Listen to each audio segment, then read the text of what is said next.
السلام عليكم ورحمة الله. الحمد لله الذي جعل الشمس والقمر بحسبان والنجم والشجر يسجدان وفضل زمانا على زمان كما فضل مكانا على مكان وإنسانا على إنسان ونشهد أن لا إله إلا الله وأشهد أن محمدا عبده ورسوله. فأعوذ بالله من الشيطان الرجيم.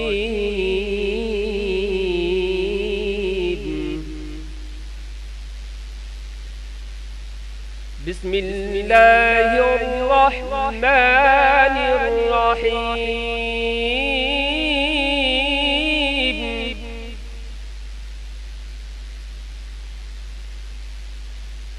قل إن كنتم تحبون الله فاتبعوني يحببكم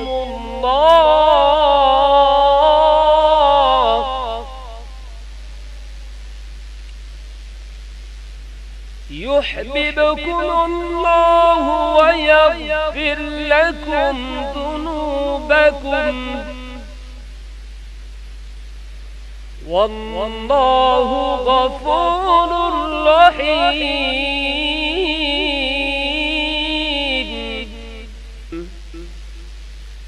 من أحب سنتي فقد أحبني ومن أحبني كان معي في الجنة. بلغ العلا بكماله كشف التجى بجماله حسنت جميع خصاله صلوا عليه وآله. رہے میرے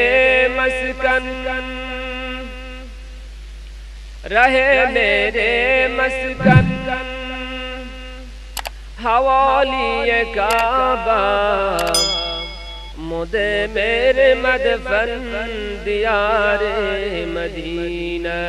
بلغ العلا بکمالہ کشف التجى بجمالہ حسنت جميع خصاله صلوا عليه وآله. الحمد لله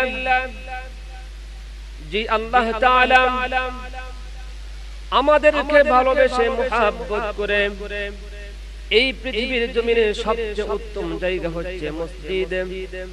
এই মসজিদে এসে কোরআন হাদিসের দুইটা কথা বলা এবং শোনার তৌফিক দান করেছেন।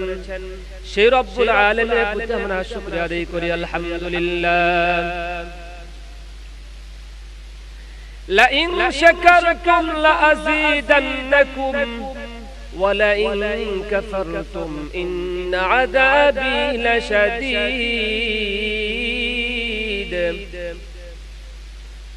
আল্লাহ তাআলা বলতেছেন, যে ব্যক্তি আমার নিয়ামতের শুকরিয়া আদায় করবে আমি আল্লাহ তাআলা তার নিয়ামত আমি বৃদ্ধি করে দিব। জোরে বলেন সুবহানাল্লাহ।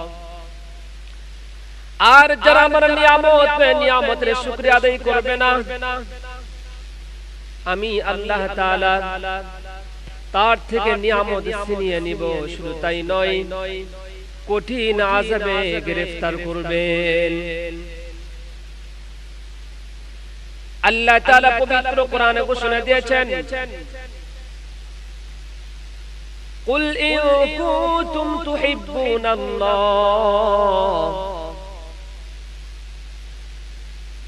যে রাসূল সাল্লাল্লাহু আলাইহি ওয়াসাল্লাম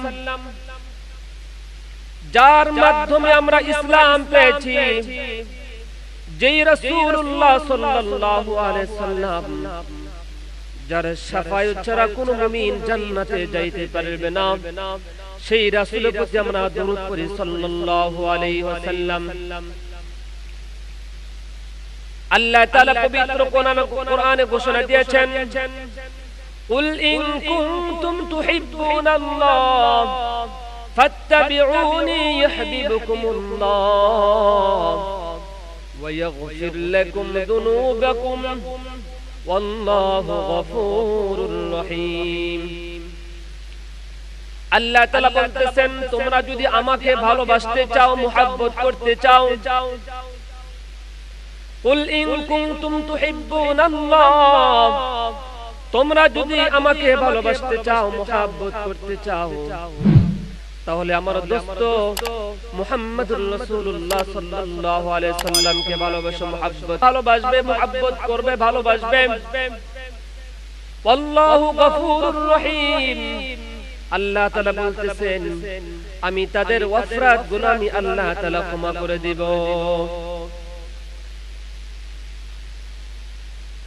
সরকারে দো আলম মুহাম্মদুর রাসূলুল্লাহ সাল্লাল্লাহু আলাইহি সাল্লাম ইরশাদ করেছেন, মান আহাব্বা সুন্নতি ফাকাদ আহাব্বানি ওয়া মান আহাব্বানি কানা মাই ফিল জান্নাহ। যে ব্যক্তি আমার সুন্নতকে আঁকড়িয়ে ধরবে, আমার সুন্নতের পথে চলবে, সেই ব্যক্তি আমার সাথে জান্নাতে থাকবে। জোরে বলেন সুবহানাল্লাহ। কিয়ামতের ময়দানে সকল নবী রাসূল বলবেন, ইয়া নাফসি ইয়া নাফসি। আমাদের বিশ্ব নবী মুহাম্মদুর রাসূলুল্লাহ সাল্লাল্লাহু আলাইহি সাল্লাম বলবেন, ইয়া উম্মতি ইয়া উম্মতি। আমার উম্মতের কি খবর, আমার উম্মতের কি হালত, আমার উম্মতের কি অবস্থা। বিশ্ব নবী মুহাম্মদুর রাসূলুল্লাহ সাল্লাল্লাহু আলাইহি সাল্লাম আমাদেরকে কেমন ভালোবেসেছেন, মুহাব্বত করেছেন। শুধু পৃথিবীর জমিনে নয়, কিয়ামতের ময়দানেও শুধু বিশ্ব নবী, শুধু উম্মতের চিন্তায় তিনি ব্যস্ত থাকবেন। জোরে বলেন সুবহানাল্লাহ। এমন কি এই পৃথিবীর জমিনে সরকারে দো আলম মুহাম্মদুর রাসূলুল্লাহ সাল্লাল্লাহু আলাইহি সাল্লাম একটা সেকেন্ড উম্মতদেরকে ভুলে যান নাই। বিশ্ব নবী মুহাম্মদুর রাসূলুল্লাহ সাল্লাল্লাহু আলাইহি সাল্লাম যখন তিনি ইন্তেকাল করেন, ওই সময় কিন্তু বিশ্ব নবী আমাদেরকে ভুলে যান নাই, উম্মতদেরকে তিনি স্মরণ করেছেন। সরকারে দো আলম মুহাম্মদুর রাসূলুল্লাহ সাল্লাল্লাহু আলাইহি সাল্লাম ওনার যখন হায়াতের জিন্দেগি শেষ হয়ে যায়, তখন আল্লাহ তাআলা আজরাইল আলাইহিস সালামকে বললেন, ও আজরাইল, যাও পৃথিবীর জমিনে যাও, আমার বন্ধু বিশ্ব নবী মুহাম্মদুর রাসূলুল্লাহ সাল্লাল্লাহু আলাইহি সাল্লামের জান তুমি কবজ করে নিয়ে আসো। কিন্তু আমার বিশ্ব নবী, আমার দোস্তর যখন জান তুমি কবজ করবা, তুমি অনুমতি চাইবা। যদি বিশ্ব নবী আমার দোস্ত যদি অনুমতি দেয়, তাহলে তুমি তার জান তুমি কবজ করে নিয়ে আসো। আর যদি অনুমতি না দেয়, তাহলে জান কবজ থেকে তুমি বিরত থাকবা। আজরাইল আলাইহিস সালাম বিশ্ব নবী মুহাম্মদুর রাসূলুল্লাহ সাল্লাল্লাহু আলাইহি সাল্লামের ঘরের দরজায় সামনে এসে বলতেছেন, আসসালামু আলাইকুম ওয়া রাহমাতুল্লাহ, আসসালামু আলাইকুম ওয়া রাহমাতুল্লাহ। ওই সময় রাসূল সাল্লাল্লাহু আলাইহি ওয়াসাল্লাম হযরত ফাতিমা রাদিয়াল্লাহু তাআলা আনহার ঘরে ছিলেন।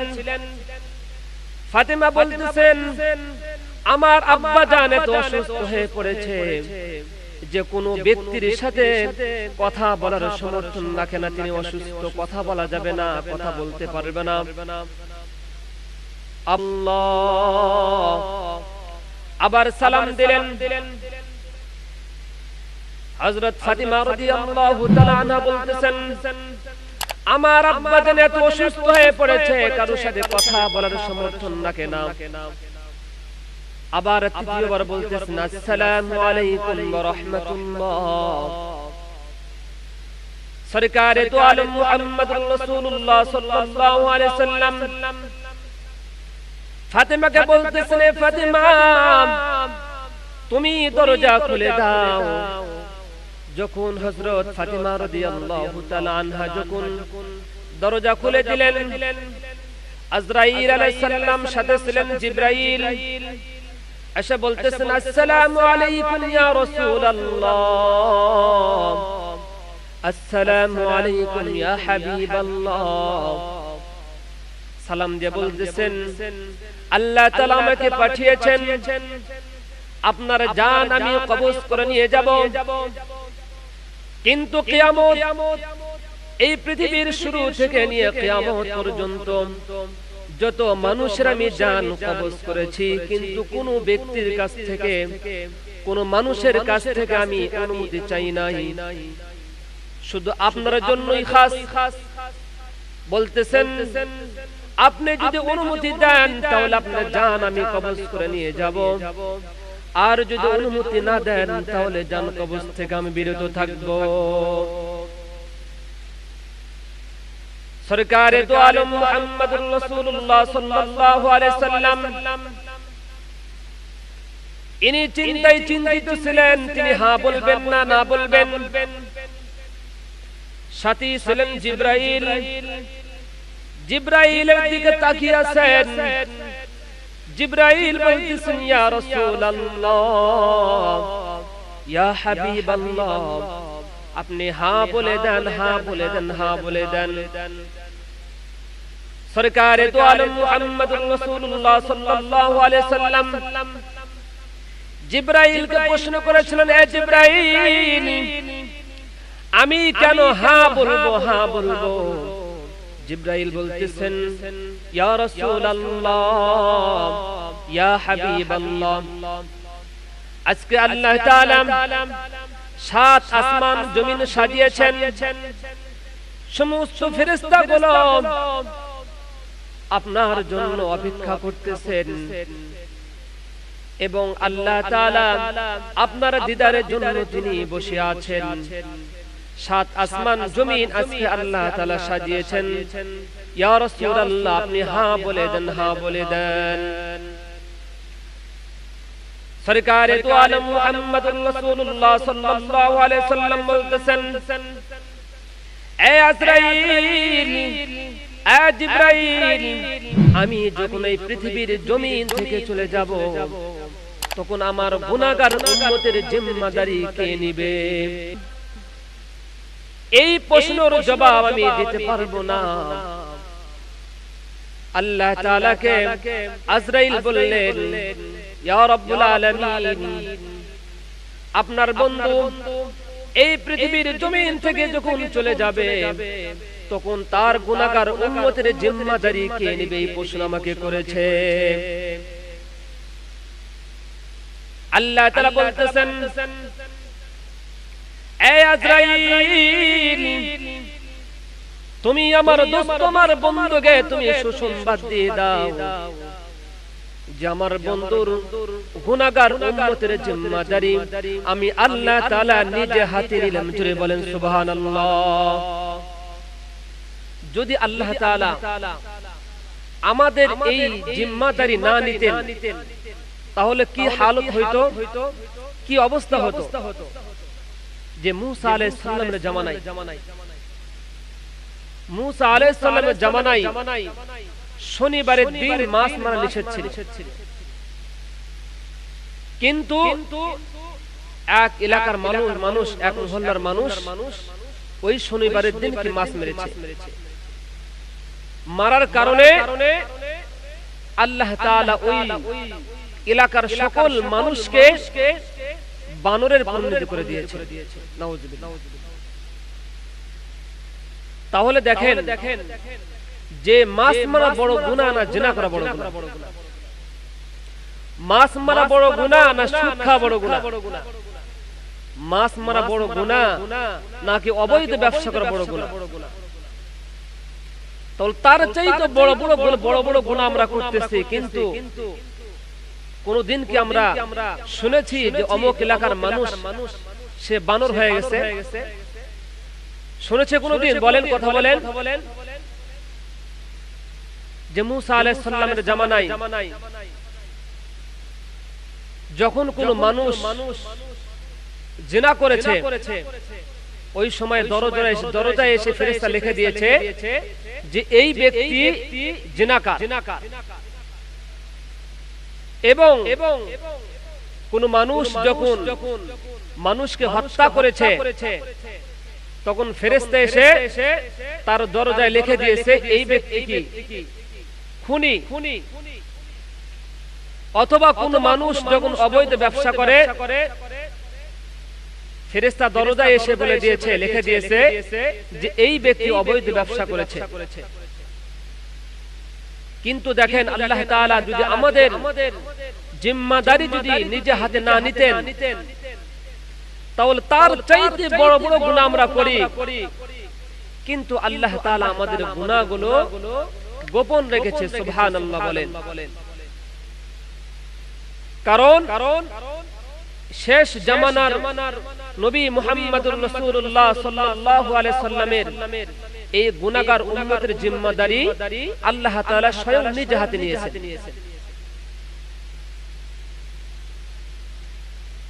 আজরাইল আলাইহিস সালাম যখন বিশ্ব নবী মুহাম্মদুর রাসূলুল্লাহ সাল্লাল্লাহু আলাইহি সাল্লামের বুকের উপর যখন হাত রাখলেন, ডান হাত রাখলেন,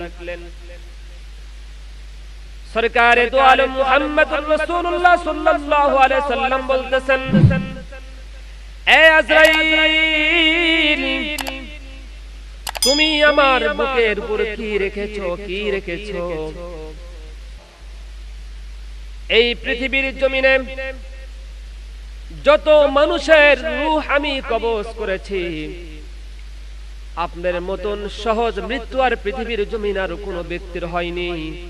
এত সহজ ভাবে আপনার রূহগুলো আমি কবজ করতেছি। সরকারে দো আলম মুহাম্মদুর রাসূলুল্লাহ সাল্লাল্লাহু আলাইহি সাল্লাম বলতেছেন, এ আজরাইল, এই পৃথিবীর জমিনে যদি সবচেয়ে সহজ মৃত্যু যদি আমার হয়, আর আমার মনে হয় যে আমার বুকের উপর 7 আসমান জমিন দিয়ে চাপা দেওয়া হয়েছে, তাহলে আমার যদি পৃথিবীর জমিনে যদি সবচেয়ে সহজ মৃত্যু যদি আমার হয়, তাহলে আমার গুনাহগার উম্মতের মৃত্যুর সময় কেমন কষ্ট হবে। বিশ্বনবী মুহাম্মদুর রাসূলুল্লাহ সাল্লাল্লাহু আলাইহি সাল্লাম আল্লাহ তাআলার কাছে দোয়া করেছেন, রব্বুল আলামিন, এই পৃথিবীর জমিনে যদি সবচেয়ে সহজ মৃত্যু যদি আমার হয়, তাহলে আমার মনে হচ্ছে 7 আসমান জমিন দিয়ে আমার বুকের উপর চাপা দেওয়া হয়েছে, আমার গুনাহগার উম্মতের মৃত্যুর সময় কেমন কষ্ট হবে। রব্বুল আলামিন, আমার গুনাহগার উম্মতের মৃত্যুর সময় যেই কষ্ট হবে, সেই কষ্টটা উসুল করে আমাকে দাও, আমাকে দাও, আমাকে দাও, আমাকে দাও। তাহলে দেখেন বিশ্ব নবী মুহাম্মদুর রাসূলুল্লাহ সাল্লাল্লাহু আলাইহি সাল্লাম মৃত্যুর সময়ও আমাদেরকে ভুলে যাননি। এই জন্য সরকারে দো আলম মুহাম্মদুর রাসূলুল্লাহ সাল্লাল্লাহু আলাইহি সাল্লাম ইরশাদ করেছেন, মান আহাব্বা সুন্নতি ফাকাদ আহাব্বানি ওয়া মান আহাব্বানি কানা মাই ফিল জান্নাহ। যে ব্যক্তি আমার সুন্নতের ইত্তিবা করবে, আমার সুন্নতকে আঁকড়িয়ে ধরবে, সেই ব্যক্তি আমার সাথে জান্নাতে থাকবে। জোরে বলেন সুবহানাল্লাহ। আলহামদুলিল্লাহ, আল্লাহ তাআলা আমাদের সকলকে কোরআন এবং হাদিসের অনুযায়ী এবং শরীয়তের বিধান অনুযায়ী আমাদের সকলকে চলার তৌফিক দান করুন। সকলে বলি আমিন। আসসালামু আলাইকুম ওয়া রাহমাতুল্লাহ।